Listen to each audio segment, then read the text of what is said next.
छत्रपती शिवाजी महाराज की, छत्रपती शिवाजी महाराज की, धर्मवीर छत्रपती संभाजी महाराज की जय भवानी, जय भवानी, जय जय जय जय जय भवानी, जय जय जय जय जय शिवाजी, हर हर हर हर। हिंद विश्वराज्याचे सरसंस्थापक, अखिल विश्वामध्ये ज्यांनी राजा कसा असावा याचा वास्तुपाठ आपल्याला दाखवला, ते आपल्या सर्वांचे आराध्य दैवत छत्रपती शिवरायांना मानाचा मुजरा करतो। ज्यांच्याबद्दल असं म्हटलं जातं, देश धर्म पर मिटने वाला शेर शिवा का छावा था, महापराक्रमी परम प्रतापी एक ही शंभू राजा था, असे छत्रपती संभाजी महाराज यांनाही मानाचा मुजरा करतो। आणि आजच्या या जयंतीच्या निमित्ताने या ठिकाणी उपस्थित झालेले महाराष्ट्राचे शिवभक्त लोकप्रिय मुख्यमंत्री एकनाथराव शिंदेजी, या कार्यक्रमामध्ये ज्यांच्या येण्यामुळे कार्यक्रमाला विशेष शोभा आली ते श्रीमंत छत्रपती उदयन महाराज भोसले, रावसाहेब पाटील दानवे, SP सिंग बघेल जी, माननीय सुधीरभाऊ मुनगंटीवार जी, ज्यांनी हा कार्यक्रम आयोजित करण्याकरता अक्षरशः जंग जंग पछाडलं आणि हा कार्यक्रम आयोजित केला, ते आमचे मित्र विनोद पाटील जी, श्री विकास खारगे जी, श्री गिरिराज जी, श्री विद्याधर पवार जी, श्री आस्तिक पांडे जी, लोकप्रिय कलावंत प्रवीण तरडे जी, मंगेश देसाई जी, गायक नितीन सरकटे जी, या ठिकाणी उपस्थित सर्व माता भगिनी आणि बंधूंनो, सर्वप्रथम आपल्या सर्वांना 394व्या शिवजयंती समारोहाच्या मी खूप खूप शुभेच्छा देतो। आणि खरोखर हे माझं सौभाग्य समजतो की आज आग्र्याला या किल्ल्यामध्ये शिवजयंती साजरी करण्याकरता मला देखील येता आलं। मी खरोखर मनापासून विनोदजी तुमचे आणि सुधीरभाऊ तुमचे आणि अर्थातच आपल्या मुख्यमंत्र्यांचे आभार मानतो। लोग कहते कि ये कार्यक्रम दीवाने आम में हो रहा है। ये उस दिन तक दीवाने आम था जब तक छत्रपति यहां नहीं पहुंचे थे। जिस दिन छत्रपति शिवाजी महाराज के कदम यहां लगे, ये दीवाने आम नहीं रहा, ये हमारे लिए दीवाने खास ही हुआ। इसलिए दीवाने खास में ही ये कार्यक्रम यहां पर हो रहा है। और मैं तो जब से यहां पहुंचा हूं, वो चित्र मेरे सामने आता है, मेरे रोंगटे खड़े हो जाते हैं। ये वही जगह है जहां पर चलते चलते हमारे छत्रपति शिवाजी महाराज सीना तान कर चलते हुए आए। साथ में छत्रपति संभाजी महाराज छोटे से उनके साथ में थे और एक राजा की तरह सामने खड़े हुए। और जब उनको छोटे छोटे सेनापतियों के साथ खड़ा किया तो डरे नहीं।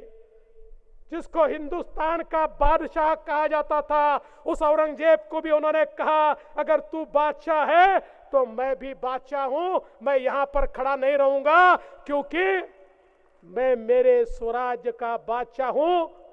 मेरा स्वराज जो एक ऐसा स्वराज है जिसमें स्वाभिमान से बड़ी चीज कोई नहीं है। और यह छत्रपति शिवाजी का अपमान नहीं है, यह उस स्वराज का अपमान है।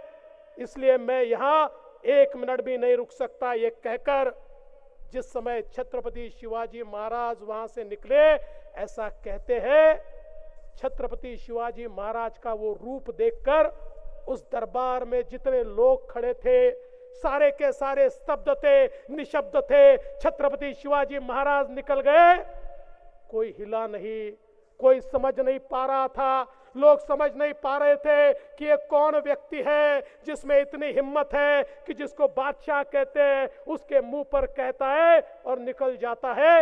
ये छत्रपति शिवाजी महाराज की ताकत थी, ये उनका तेज था, ये उनका ओज था। और जब महाराज को नजर कैद में रखा गया, महाराज इतने होशियार थे, उनको रणनीति मालूम थी, उनको युद्ध नीति मालूम थी। महाराज ने पहले ही अपने सारे गुप्तचरों को रखा था। महाराज को यह पता था कि कुछ लोग बादशाह को जाकर कहेंगे कि इन्हें जीवित मत रखिए, इन्हें मार दीजिए। इसलिए छत्रपति शिवाजी महाराज ने एक दिन में यहां आगरा में उनके सारे के सारे सेनानियों ने, मावड़ों ने 74,000 रुपए जमा किए। और हम सब जानते हैं मुगलों की फौज और उनके सेनापति ये तो सारे वेतन भोगी थे, वो देश के लिए नहीं लड़ते थे। महाराज के लोग ये देश के लिए लड़ते थे, देश और धर्म के लिए लड़ते थे। उन्होंने ये पैसा जमा किया और महाराज के कहने पर इस प्रकार से वो सारे लोगों को अपनी ओर किया कि जब दूसरे दिन वो औरंगजेब के दरबार में कुछ लोग पहुंचे और उन्होंने कहा आपके साथ जिस धृष्टता से शिवाजी ने व्यवहार किया है, ऐसे शिवाजी को आप मौत की सजा दीजिए।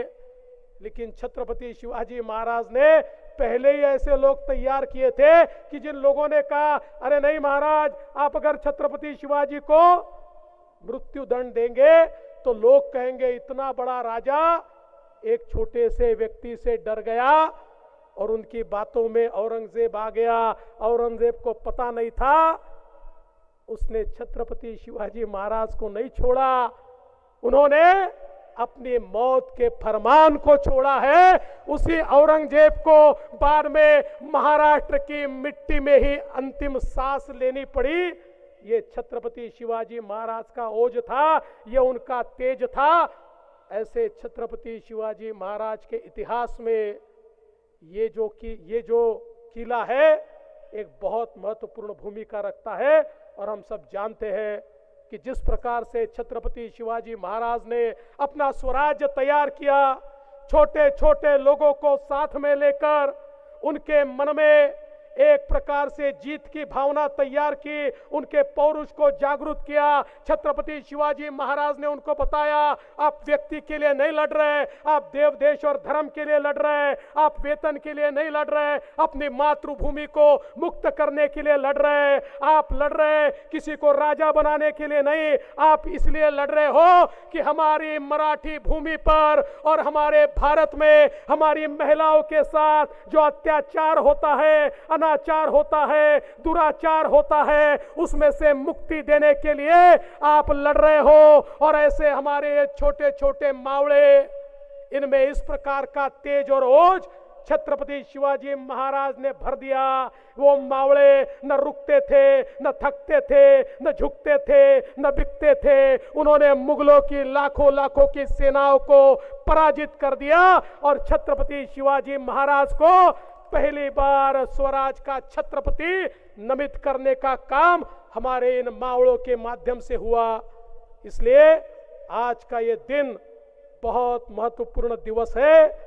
अगर छत्रपति ना होते, न आप होते, न हम होते, अगर छत्रपति ना होते तो भारत का इतिहास भी बदल जाता, भारत का भूगोल भी बदल जाता। इसलिए उनको नमन करने के लिए हम लोग यहाँ पर पहुंचे हैं। समय बहुत हो गया है और हमें मुख्यमंत्री जी का भाषण भी सुनना है, लेकिन हमारे महाराज उदयन राजे जी ने और हमारे बघेल जी ने, मुख्यमंत्री जी बहुत सुंदर बात हमारे सामने रखी है। जहां जहां पर छत्रपति शिवाजी महाराज के कदम पड़े, यहां से वो गए तो जहां जहां से वो गए और स्वराज में जहां जहां पर वो गए, जैसे हम लोग रामायण ट्रेल तैयार कर रहे हैं, उसी प्रकार से स्वराज्य की, छत्रपति जी की एक ट्रेल हम तैयार करें। ऐसे सभी जगहों को चिन्हित कर वहां पर उसका इतिहास हम रखें और उस इतिहास से हम लोग हमेशा प्रेरणा पाए। यही मैं आज के मौके पर कहता हूं और विशेष रूप से सुधीर भाऊ आपको धन्यवाद देता हूं। आपने हमारे स्वराज्य के दान पट्टा को आज राज्य शस्त्र के रूप में यहां पर एक जीआर के माध्यम से नमित किया है। मैं आपका आभार व्यक्त करता हूं और विशेष आभार मैं व्यक्त करता हूं हमारे विनोद पाटिल जी का। विनोद पाटिल जी, आपने ये जो दिन हमको यहाँ पर दिखाया, मैं ऐसा मानता हूँ कि निश्चित रूप से हमारे जीवन का एक बहुत महत्वपूर्ण क्षण आज आपने हमको यहाँ पर दिया है। इसलिए आपका भी आभार व्यक्त करता हूँ और अपने शब्दों को विराम देता हूँ। जय हिंद, जय